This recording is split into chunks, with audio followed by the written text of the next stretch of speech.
are Crocs, and a lot of people think they're really ugly. People who love to hate Crocs had cause to celebrate in 2008 when investors were writing the company off as a passing fad.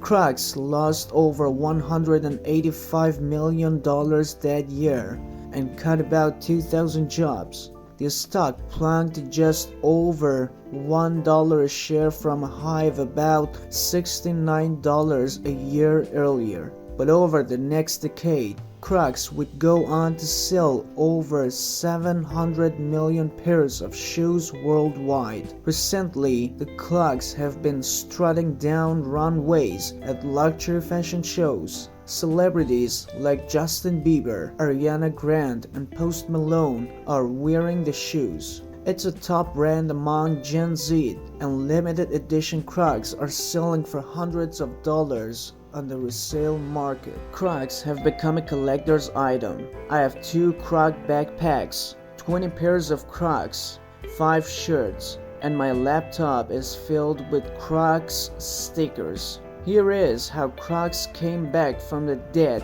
and turned a widely mocked shoe into a cultural icon. Crocs started at about $35 and were originally designed as a comfortable shoe for boating. 3 friends, Scott Seamans, George Boedecker, and Lyndon Hanson, came up with the idea while sailing in the Caribbean. Seamans was wearing a slip and odor-resistant clog made by a Canadian company called Foam Creations. Boedecker and Hanson thought they were ugly but were sold on their functionality. They licensed Foam Creations from resin technology, called it Croslite, and developed the Crocs. Crocs later acquired Foam Creations in 2004. The shoes debuted at the 2002 Fort Lauderdale International Boat Show and were an immediate hit. Annual revenue jumped from $24,000 in 2002 to over $108 million in 2005. In 2006, Crocs raised over $200 million on its IPO, the biggest in shoe history. In 2007, Crocs hit its most profitable year in business, raking in over $168 million. The stock hit its all-time high of about $69 a share. Back then, the brand was incredibly hot. It was growing strong double digits. In some quarters, it was growing triple digits. So, it was one of the hottest growth stocks. People bowed into it. I'm about to try Crocs on for the first time in my life. Something I've avoided so far because they're so ugly. These are actually so lightweight and comfortable. I feel like I'm not even wearing shoes. It is no wonder parents, kids, hospital, and restaurant workers sought them out for their comfort and functionality. But their distinct style evoked strong feelings. The public, it seemed, either loved or hated them. When I first saw Crocs, I actually did vehemently hate them. Like I thought they were just completely ugly. I was like, what excuse does anyone have for wearing these ugly shoes? Tyson Shitundo was working on a food truck one summer and their feet were killing them at the end of each day. So they set their pride aside and bought a pair of Crocs. The shoes were so comfortable.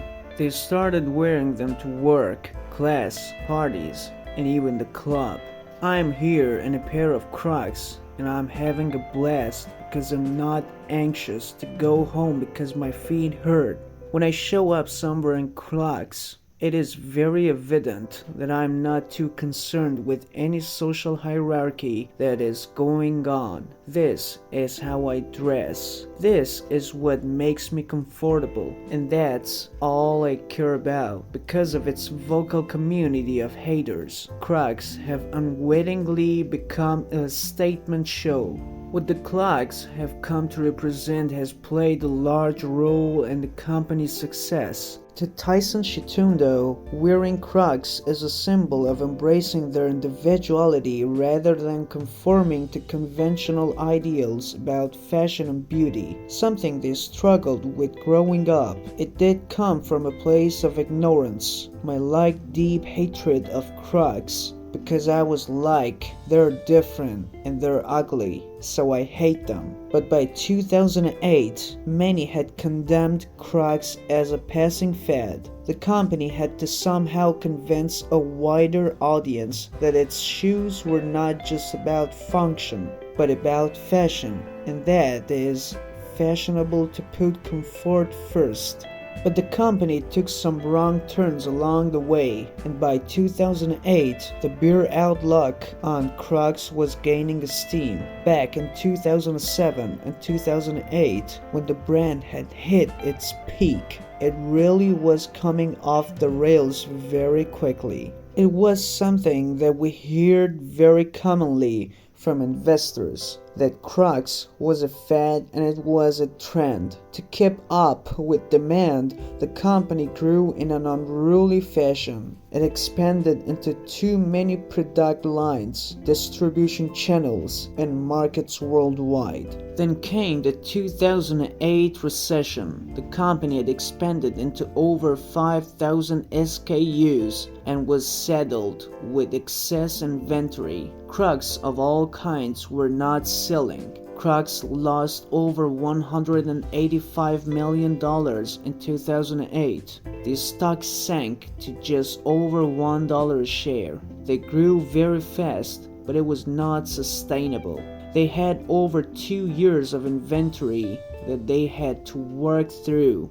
Experts say Crocs fell into a common pitfall for young companies, trying to be all things to all people. Over the next several years, Crocs worked on narrowing its focus. We need to focus from a product perspective, really get focused back on our core molded heritage, get focused on some new key product lines that we're bringing to market.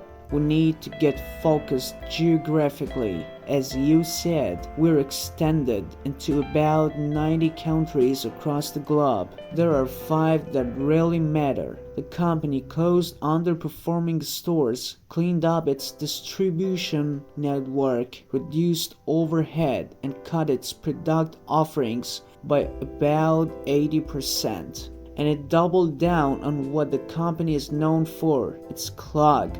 Crocs is staging a huge comeback. Once left for dead, the company famous for its distinct clogs is on fire. So we went back to what we're good at, right? What Crocs is good at is making a super comfortable clog. In 2019, its clogs accounted for more than 60% of sales. Those shoes became extremely relevant as consumer preferences were changing. Experts say Crocs helped usher in the athleisure and ugly fashion movements that took off around 2017. Athleisure refers to comfortable clothes worn for exercising and general use. Ugly fashion is all about defying conventional standards of beauty. The ugly fashion trend that brought in a huge moment for consumers to say, I can decide how it is that I want to pull this outfit together, what is important to me and what I feel good in,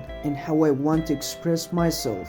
Crocs doubled down on innovating around the clog, making it a trendy statement shoe that stood for self-expression and individuality. It is the statement of going against the norm. Something that we consider to be solely built around function can actually be transformed into a fashion statement. Crocs took a cue from hypebeast culture and began collaborating with celebrities, designers, and other brands to drop limited edition clogs. Since 2017, Crocs has released dozens of limited edition clogs in collaboration with the likes of Balenciaga, Christopher Kane, Kiss, KFC, and Pips. Some of those collaborations have sold out in minutes. Crocs designed by Post Malone are now reselling on StockX for up to $1,000. I'll honestly buy whatever Crocs drops. So they could drop ones that are super ugly and I'll still wait in line and buy them, because I think it's so fun that you own the pair that nobody else has.